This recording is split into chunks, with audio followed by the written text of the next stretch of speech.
Dia heran, setiap dia membaca kudanya berputar. Nabi sedang bersama dengan sahabat termasuk Sayyidina Umar bin Khattab di dekat Nabi.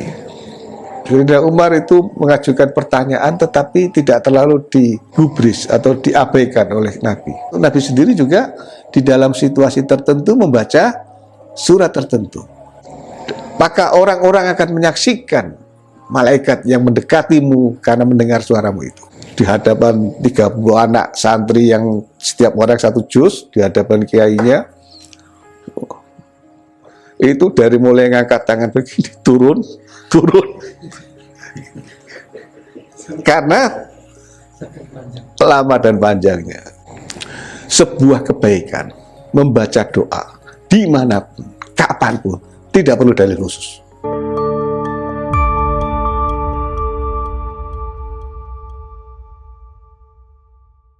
Assalamualaikum warahmatullahi wabarakatuh. Alhamdulillah, salatu wassalamu ala rasulillah Sayyidina wa maulana Muhammad ibn Abdillah wa alihi wa ashabihi wa man walah ila yaumil qiyamah, amma ba'd. Saudara-saudara, malam hari ini kita akan membahas tentang boleh tidaknya membaca doa khataman ketika kita selesai menghatamkan Al-Quran. Nah, tapi sebelum itu saya ingin melanjutkan terlebih dahulu tentang keutamaan surat Al-Baqarah yang kita sudah bahas pada minggu yang lalu, kemudian surat Al-Fath, untuk memperlihatkan bahwa Kanjeng Nabi itu tidak melarang sahabatnya membaca surat-surat tertentu, milih-milih. Bahkan Kanjeng Nabi sendiri itu ketika Fathu Makkah, ketika berhasil memenangkan pertempuran atau pertarungan yang tanpa terjadi peperangan, peperangan tetapi tidak terjadi pertempuran, masuk kota Makkah dengan damai, itu di dalam hadis riwayat Bukhari diceritakan Nabi membaca surat Al-Fath, inna fatahna laka fatham mubina, dan seterusnya, di atas kendaraan Nabi, di atas kendaraan unta yang dinaiki oleh Nabi. Nah, sebelum itu ketika di dalam perjalanan menuju Fathu Makkah, di dalam sebuah perjalanan, tidak dalam Fathu Makkah, di dalam sebuah perjalanan ketika ayat ini turun, Nabi sedang bersama dengan sahabat termasuk Sayyidina Umar bin Khattab di dekat Nabi. Sayyidina Umar itu mengajukan pertanyaan tetapi tidak terlalu digubris atau diabaikan oleh Nabi sampai 3 kali, sampai Sayyidina Umar itu maidu itu bahasa Jawa ya, bahasa Indonesianya apa ya? Maida, memaida dirinya sendiri.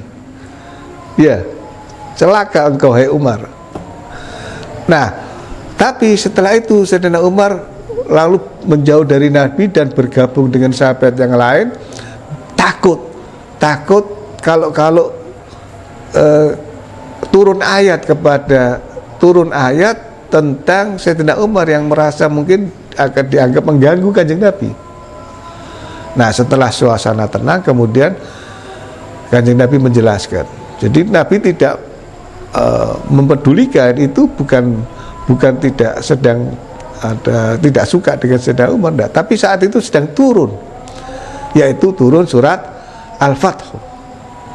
Dan surat itu yang dibaca oleh Kanjeng Nabi di atas ontanya ketika Kanjeng Nabi menuju ke Mekah di dalam Fathu Makkah. Ya. Jadi tidak hanya mengizinkan sahabat membaca surat tertentu, Nabi sendiri juga di dalam situasi tertentu membaca surat tertentu. Ya. Nah, yang menarik saudara-saudara sekalian, surat Al-Baqarah, memang surat ini terlalu panjang, membosankan. Kalau yang tidak ngerti artinya itu bosan. Ya, sampai juz 2 masih Al-Baqarah. Tapi ada sebuah kisah yang menarik di dalam Sahih Bukhari. Kalau Fathu Makkah tadi itu di dalam Sahih Bukhari nomor 5012.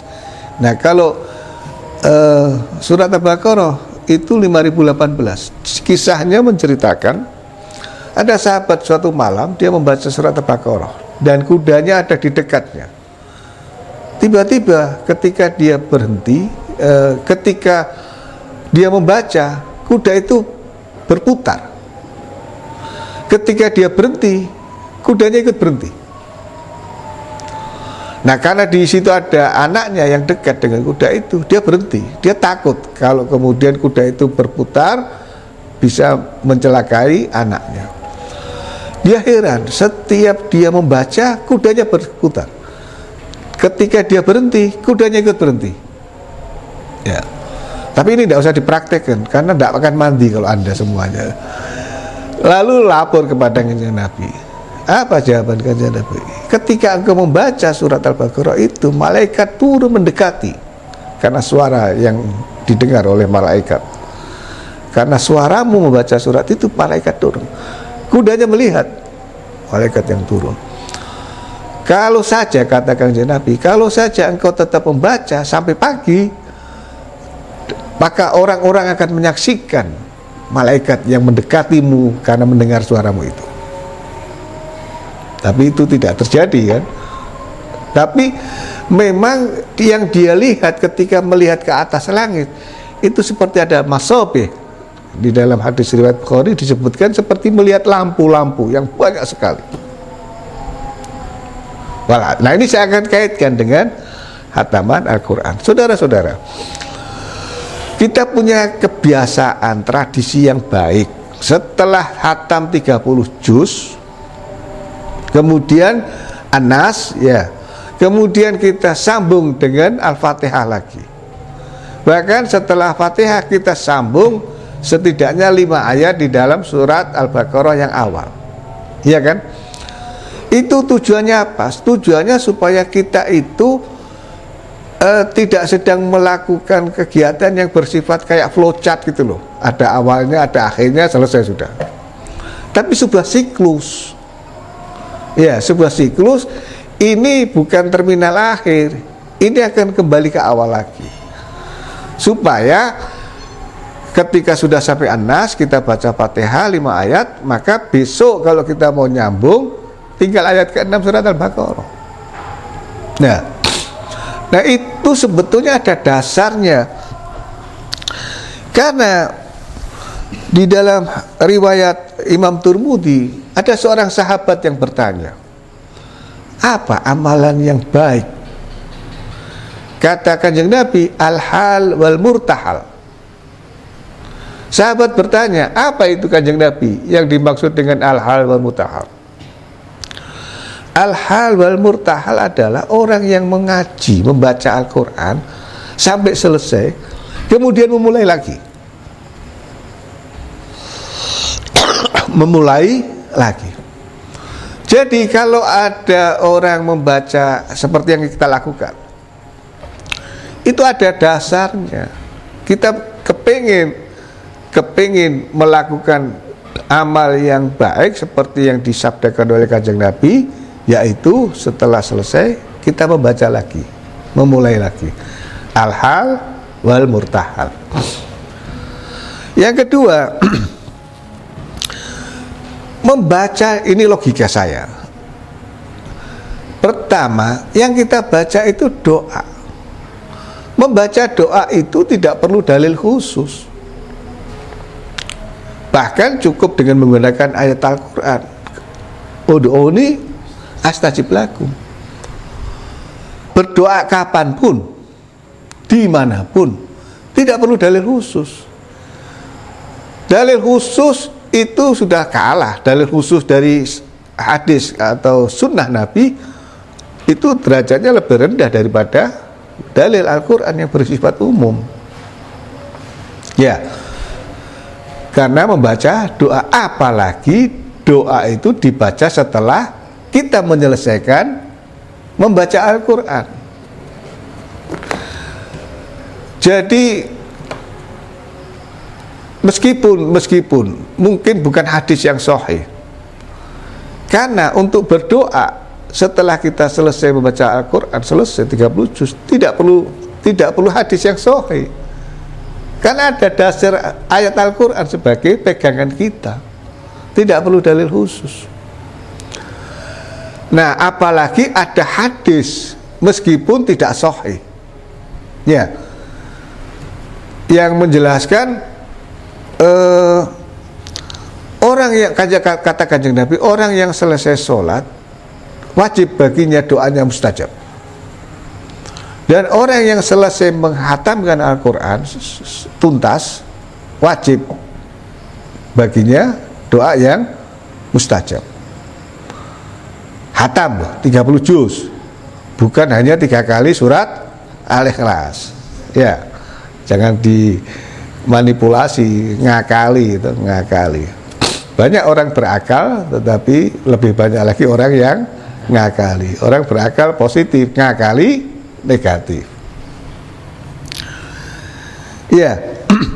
Nah, apalagi ada hadis meskipun tidak sahih yang menjelaskan sahabat Anas bin Malik itu setiap selesai menghatamkan Al-Quran, dia kumpulkan keluarganya.